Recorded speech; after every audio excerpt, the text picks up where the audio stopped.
What is going on, everybody? So I am back today to talk about one of the films left on my list of films in 2022 that I could not wait to see. And this film is called Bones and All from director Luca Guadagnino, who, if you've watched my channel before, you're probably familiar with how much I love his 2018 Suspiria remake. Believe it or not, I have not seen Call Me By Your Name. There's a couple other films in his catalog I haven't seen, but with my immense love for Suspiria 2018, I was really looking forward to watching this movie, and I look forward to talking about it right now. Bones and All is directed by Luca Guadagnino. Abandoned by her father, a young woman named Maren embarks on a 1,000-mile odyssey through the back roads of America where she meets Lee, a disenfranchised drifter. But despite their best efforts, all roads lead back to their terrifying past and to a final stand that will determine whether their love can survive their otherness. So if you saw the trailer for this movie, you are aware that this film is about cannibals. And it's not cannibals in the sense that you would think about it as just like these maniacs who are going around and eating people out of the sheer enjoyment of it. This is much more in line with like the way fantasy stories paint vampires, where there's this insatiable thirst for blood, and that these vampires, some of them, you know, like if you look even at like the Twilight franchise, that they try to find other ways to consume human blood, and that there's, you know, been stories throughout the years about like ways that these creatures have like internal conflicts. And so in this film, cannibalism is portrayed very much like vampirism. These people have this insatiable hunger for human flesh. Once they've tasted it, they can subside their cravings, but it's not like they do it because they want to do it. They do it because it's an internal instinct, and they feel as though their brain tells them they have to, almost as like a drug addict or something in that nature, which I thought was a really cool way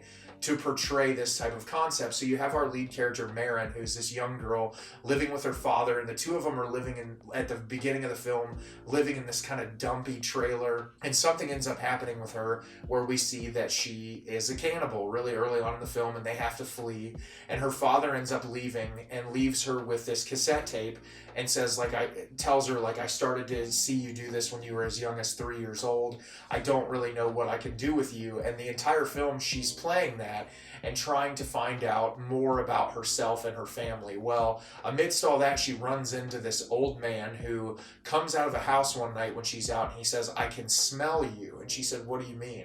And he says, people that eat other people, you can smell each other. So you're adding on this additional layer of like mystery and fantasy of like, okay, so in this world, cannibals have this power where they can literally smell each other. They know when one is in their presence, and there's this like unspoken bond that cannibals don't eat other cannibals. And there's all of this really interesting lore that's not delivered necessarily expositionally, but it's done through the visuals and through the interactions of the characters, which is really cool, and done so in a very Luca Guadagnino way, similarly to Suspiria. There are a lot of like really wild shots in this movie and really interesting editing choices that I really appreciated. And so amidst meeting him, the two of them separate, and she's out drifting, and she meets Timothée Chalamet's character Lee, who is also a cannibal, and the two of them go on a road trip together to try to find her family, and that is the bulk of the film. I absolutely loved this movie. I honestly felt like during the movie there were some little nitpicks that I had, but I really don't have much negative to say. This film is so unique in the sense that it's looking at incredibly dark subject matter. So like from the very beginning of the film, it's a very bleak tone from early on.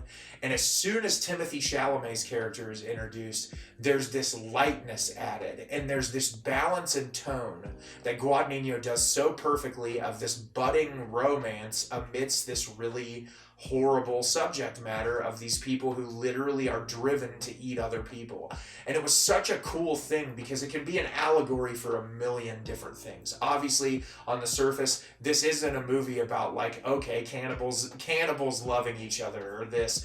It's like a symbolism for addiction or your own struggles or anything in your life that causes you to feel like you're an outcast or you're broken or anything like that, and finding someone who has a similar struggle. And in this case, you're looking at it it in a very extreme sense, but in a lot of people's lives, that's how it is. People have lived through a lot, or they've dealt with a lot of internal struggles, and so painting it through the lens of people who literally have to eat other people shows that, like, you know, there are people in their lives that have gone through so much, and that regular people don't know what it's like, and so they meet other people who have gone through a similar struggle than them. And I thought that was a really beautiful way to portray it. And you look at both of these characters, and neither one of them really want to be doing this. It's like their bodies get them to a point where they have to. It's like, it's similarly to vampires. Like, they never say if they don't consume flesh that they'll die. There might be some implications of insanity or losing your mind, but there's never like if you don't indulge on the human flesh, you'll die. But it's almost this fear of what will happen. And I think it's interesting, similarly to the allegory of like drug addiction, where if you have drugs in your system for a very long period of time, if you try to come off the drugs, it's like your body reacts in a way that you can, you know, you can relapse, you can vomit profusely. And so it's really interesting to think about those parallels, and even in a more simplistic term, just like overall struggles. But I thought that was really well done. Timothée Chalamet and Taylor Russell both give phenomenal performances in this film.